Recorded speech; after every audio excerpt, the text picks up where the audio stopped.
Malis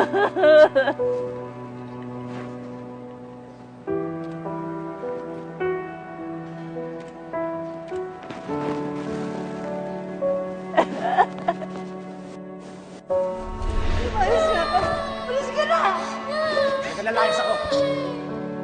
Wala ka na kasi pinuloloko ka pa! Huwag niyo na po palayasin si tatay! Pamilya po tayo! Huwag niyo po siya paalisin! Marahawan! Hayaan mo siya! Wala siyang kwentang lalaki! Huwag ka na magpapakita dito, ha? Isa kayo sa buhay niyo. Paano na po ang pamilya natin? Hindi lahat ng pamilya nabubuo. Tanda mo yan, Jojo. Bahala na kayo sa buhay niyo!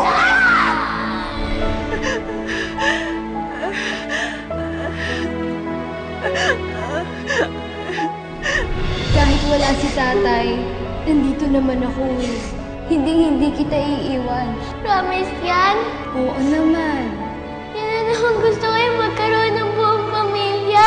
Pwede ka pa nang magkaroon ng kompletong pamilya eh. Pag nag-asawa at nagkaanak ka na.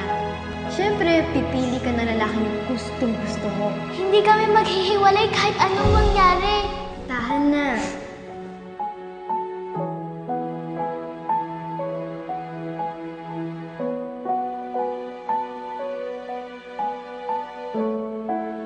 Lahat na lang sila gusto kong iwan. Mula sa tatay ko, kay Rome, sa totoo kong anak, pati kapatid ko, lahat sila iniwan ako. Diyos ko, bakit hanggang ngayon ang hirap matupad ng pangarap ko? Buong pamilya lang ang gusto ko kay Rome. Yun lang. Pinagkaitan na ako noon. Bakit ba hindi niyo maibigay ito sa akin? Bakit ang damot niyo sa akin? Bakit gusto niyo akong maging miserable?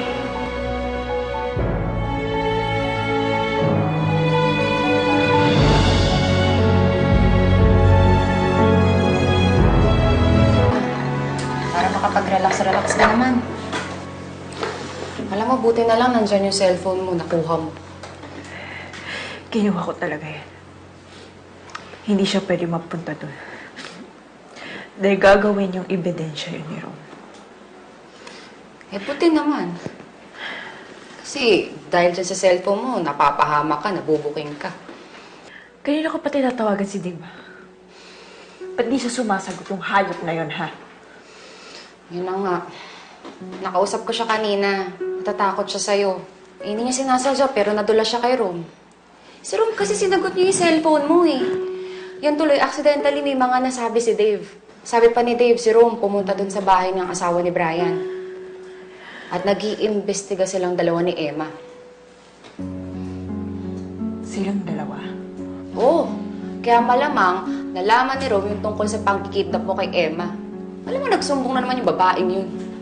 Mga hayop na yun? Alam mo, magsama-sama sila sa impyerno! Relax ka lang. Gagantihan ko siya. Kukunin ko si Sydney, Kiro. So, gagamitin mo na naman si Sydney para makabalik kay Rom. Hindi na ako tatanggapin ni Rom kahit kailan. Kapag nakuha ko si Sydney, hindi na nila makikita yung batang yun kahit kailan. Mga leche sila! Napabaksak nila ako ngayon. Isasama ko si Sydney. Hinding-hindi sila magiging masaya dahil hawak ko ang anak nilang dalawa. Mga buwisit sila! Ano, George? Tsaka na.